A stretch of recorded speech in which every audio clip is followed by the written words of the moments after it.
Donc bonsoir, bienvenue dans votre podcast spécial intelligence artificielle où je vais vous parler un petit peu des bons côtés, des mauvais côtés de l'intelligence artificielle, mais aussi mon utilisation au quotidien. Comme ça va permettre un peu de nuancer un petit peu, puis d'avoir un petit peu une réflexion, de réfléchir un petit peu sur l'intelligence artificielle et ses débouchés. Déjà, premier bon côté, c'est mieux qu'un moteur de recherche, quoi. Tu cherches un truc, tu es obligé de cliquer sur 15 sites, dont 13 sites qui te proposent comment agrandir ton pénis, la 14e qui t'envoie vers une page pop-up à la con, et où il n'y a pas les informations, où ça va pas, tu gagnes du temps, quoi. Tu gagnes du temps, c'est-à-dire que là, tu vois, il n'y a même pas l'idée de clic, même si ça bousille le modèle économique des sites internet actuels. Ce site internet, lui, il vend ses pages de pub selon son audience. Si plus personne va sur ses pages de pub, les sites web vont perdre beaucoup d'argent et ça va être compliqué. Il y a plein d'infos. C'est clair. Tu veux savoir comment. Tu regardes une vieille série, mais tu sais plus trop ce qui s'est passé. Tu as toutes les informations. Tu as loupé l'épisode de ta série, tu sais très bien ce qui va se passer.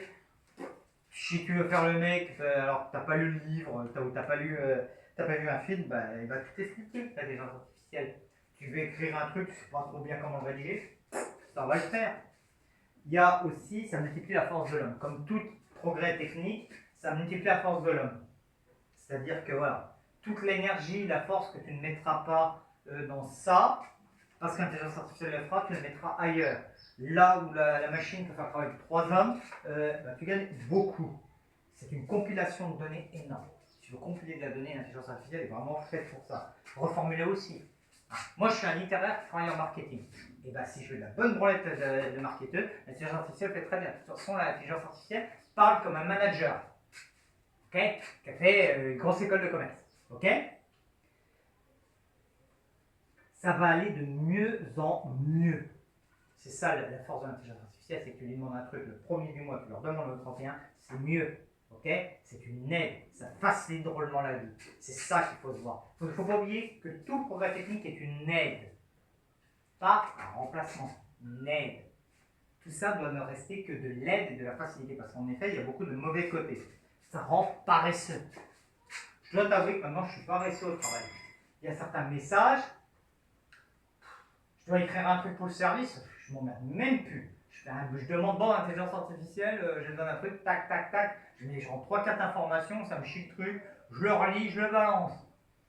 Et tu vois, le pire, je trouve vraiment que je suis vraiment dans une école de management, une école de branlette, c'est que ça passe. Il va y avoir aussi un moment le ratio progrès-besoin. Ces gens vont avoir de plus en plus besoin d'intelligence artificielle, et est-ce que ça va progresser assez vite? Ça, c'est le problème qu'a eu tout progrès dans l'histoire de l'humanité, ça a toujours été ça, c'est que souvent, on en a eu plus besoin, les besoins ont augmenté plus vite que les progrès. Par exemple, c'est vrai que les bagnoles n'étaient pas très sophistiquées à la sortie de la Seconde Guerre mondiale, mais les gens en ont eu beaucoup besoin. C'est vrai que les machines avaient encore beaucoup de défauts, mais quand il y a eu le boom des machines dans le 19e siècle, est-ce qu'elles ont progressé? Oui, mais est-ce que ça a été aussi vite que le besoin qu'il aurait dû en avoir? Là, il y a le quid, sur du chômage. Là, c'est clair que l'intelligence artificielle va faire des dégâts, mais des dégâts, vraiment des dégâts dans une entreprise, quoi. La majorité des petites entreprises, qu'est-ce qu'elles vont s'emmerder avec un comptable? L'intelligence artificielle va faire ton bilan comptable, tu vas être juste un cabinet, il y aura un cabinet de comptable de temps en temps, qui va vérifier que la machine n'a pas fait de la merde. Toutes les petites PME vont pouvoir se passer de comptable dans quelques années. Des tâches de secrétariat, des tâches même de marketing. Même mon métier, même un marketeur dans une école, l'intelligence artificielle va chier.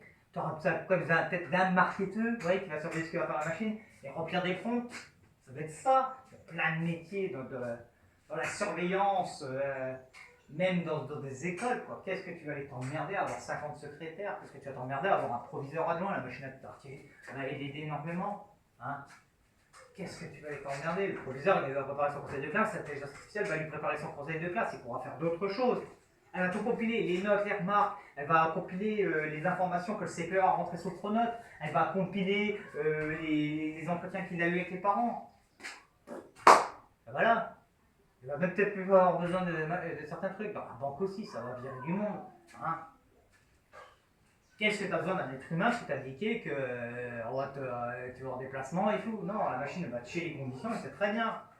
C'est très bien. L'administration aussi. Enfin, ça commence déjà hein, beaucoup dans l'administration. Beaucoup, beaucoup, beaucoup, beaucoup, beaucoup, beaucoup. Je suis le premier à le dire. Ça commence dans l'administration. Ça commence. Qu'est-ce que tu vas aller t'emmerder à avoir 50 secrétaires dans une administration? Une seule, l'intelligence artificielle, elle est là. Ça va réduire les effectifs. Hein. Dans un état civil, qu'est-ce que tu t'emmerdes? Qu'est-ce que tu t'emmerdes avec de l'administration? Le machin, il va scanner ton acte de naissance, il va te produire l'acte de naissance, Abdullah, tu auras juste qu'un mec pour contrôler, et puis ça passe très bien. Ça va foutre beaucoup de monde au chômage. Puis ça va être terrible pour les jeunes. Ah.